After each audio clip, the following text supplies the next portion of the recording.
जिसने प्रभु का आश्रय लेकर भजन किया, उसकी संपत्ति, उसका यश, उसका सुख, उसका प्रताप रोज का रोज ऐसे बढ़ता है जैसे शुक्ल पक्ष में चंद्रमा बढ़ता है, ऐसे बढ़ता है। काको धन काके पशु मंदिर, काके सुत अबला, थिर नाही कछु दामोदर हित, जग में चली चला, जग में चली चला। इसलिए रे मन भजिए नंद लला। पत्नी में, पुत्र में, घर में, धन में आसक्त होकर के हर्षित मत होइए, ये सब छूट जाएंगे। इस संसार में किसी को नहीं टिकना, सबको जाना है। इसलिए हे भाई, उद्दंडता नहीं, मनमानी आचरण नहीं, प्रभु का आश्रय लेकर धर्म आचरण करते हुए नाम जप करो, जीवन का परम मंगल हो जाएगा। उपासक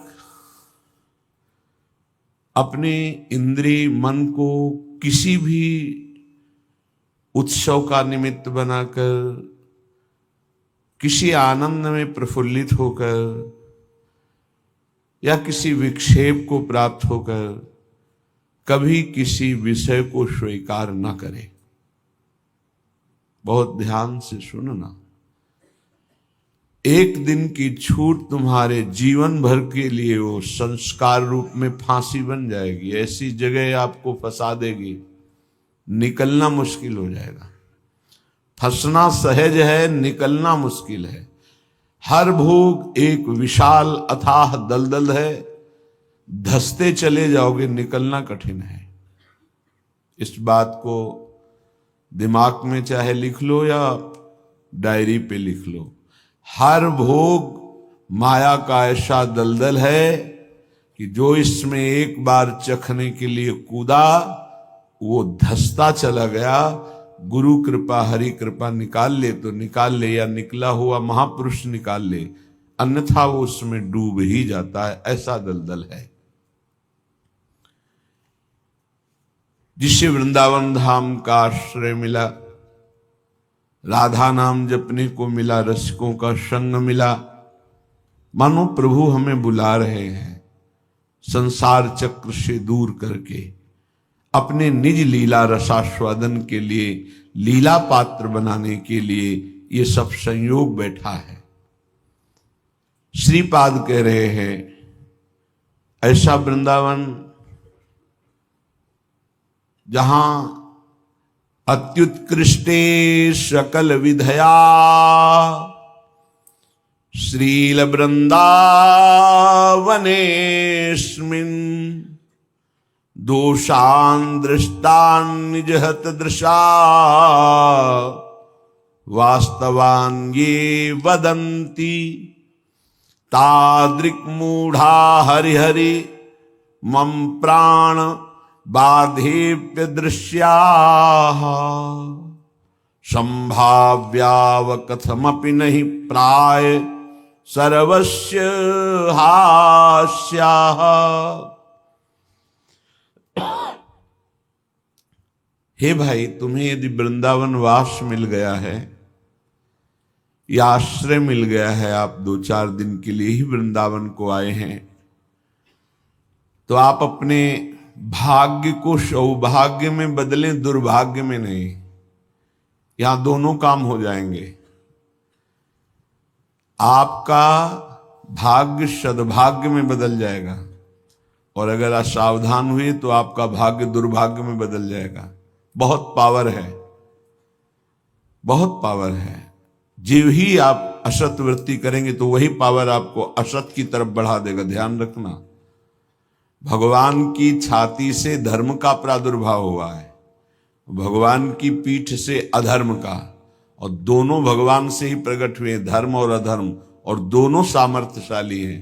पीठ जो भगवान से विमुख हैं उनके ऊपर अधर्म का और जो भगवान के सन्मुख है उनके ऊपर धर्म का प्रभाव पड़ता रहता है। तो सीधा हम वृंदावन आ गए, लेकिन दुर्भाग्य की रचना कर डाली।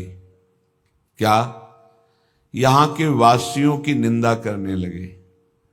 कल एक महात्मा पधारे थे, तो उन्होंने कहा कि हम बहुत अंदर से परेशान हैं, हमारा भजन नष्ट हो गया।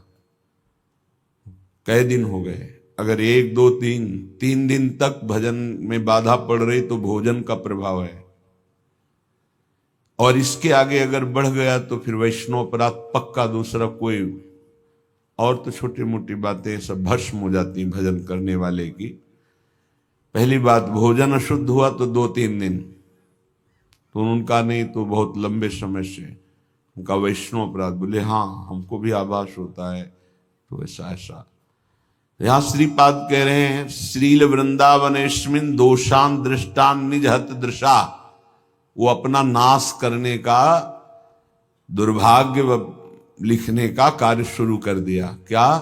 वृंदावन के वासी में दृष्ट दोष देखना, वर्तमान में जो दोष दिखाई दे रहे हैं। बोले है दोषी इसलिए देखता हूं। नहीं, देखो, वह श्री जी का कृपा पात्र है, आज नहीं तो कल वो महापुरुष बन जाएगा। अर्थात जो महापुरुषों की गति वो उसे प्राप्त हो जाएगी। वो धामवासी है, प्रियाजू ने स्वीकार किया है। आपका क्या अधिकार है कि आप उस पर दोष दर्शन करें? तो कह रहे हैं जो वृंदावन धाम में वास करते हैं उनके दृष्ट दोषों को दिखाई दे रहा है। ऐसा नहीं कि नहीं दिखाई दे रहा, आप आरोप लगा रहे हैं, दिखाई दे रहा है। दृष्ट दोषों को सत्य मान करके वर्णन करते हैं, उनकी निंदा करते हैं, तो आपका भाग्य दुर्भाग्य में बदल जाएगा। यदि आप ये विचार करके कि श्री जी के लाड़िले हैं, इनकी बाहरी बात है पर इनके ऊपर बहुत कृपा है, आज नहीं तो कल ये सब सुधर जाएंगे क्योंकि लाडली जी के कृपा पात्र हैं, बात बन गई। ऐसे मूर्ख लोग अपना संकट स्वयं चयन कर लेते हैं। जो दूसरों की, वृंदावनवासी की दोष दृष्टि से निंदा आदि करते हैं, बहुत निकृष्ट बात है, इसे कभी स्वीकार न करें। सच्ची कहते हैं, देखो अपने सब पावन भूमि में बैठे हैं, निंदा तो अपनी करनी चाहिए।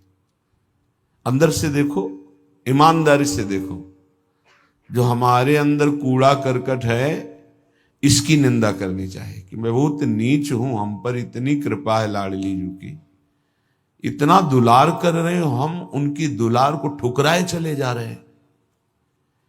वो कह रहे हैं दाहिने चलो, हम बाएं बढ़ते चले जा रहे हैं, पर वो कृपा ही करते जा रहे हैं। हम कभी एकांत में बैठकर